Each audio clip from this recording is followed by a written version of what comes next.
Samedi soir, l'armée israélienne a évacué plus de 400 Syriens et leurs familles.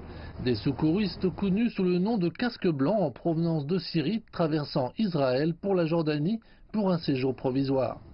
La Jordanie a accepté d'accueillir les secouristes après que la Grande-Bretagne, l'Allemagne et le Canada aient pris l'engagement de réinstaller le groupe dans les 3 mois.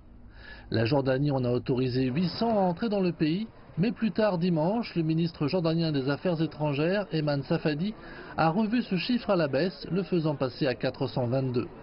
Ce groupe avait été placé en difficulté, pris au milieu des militants du groupe État islamique et de l'armée syrienne, qui reprenaient le contrôle de plusieurs secteurs du pays. Il y a quelques jours, le président Trump m'a contacté, tout comme le Premier ministre canadien Trudeau et d'autres. Il m'a demandé d'aider à évacuer des centaines de casques blancs de Syrie. Ce sont des gens qui ont sauvé des vies et dont la leur était en danger.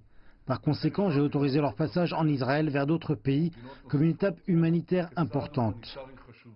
Alors qu'Israël a bombardé des cibles en Syrie, ce type d'intervention est une première dans la guerre civile qui dure depuis longtemps.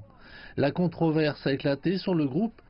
Les casques blancs ont été salués internationalement pour leur bravoure en tant que premiers intervenants dans les bombardements et les frappes aériennes menées par la Russie et le gouvernement syrien dans le territoire rebelle. D'un autre côté, le gouvernement syrien les accuse de travailler avec des groupes terroristes. Sur Twitter, le secrétaire britannique aux affaires étrangères, Jeremy Hunt, a remercié Israël et la Jordanie pour cette mission, qualifiant le groupe de braves d'entre les braves. Le gouvernement syrien a quant à lui affirmé que le sauvetage par Israël d'un ennemi de Damas indiquait que les casques blancs étaient des agents étrangers.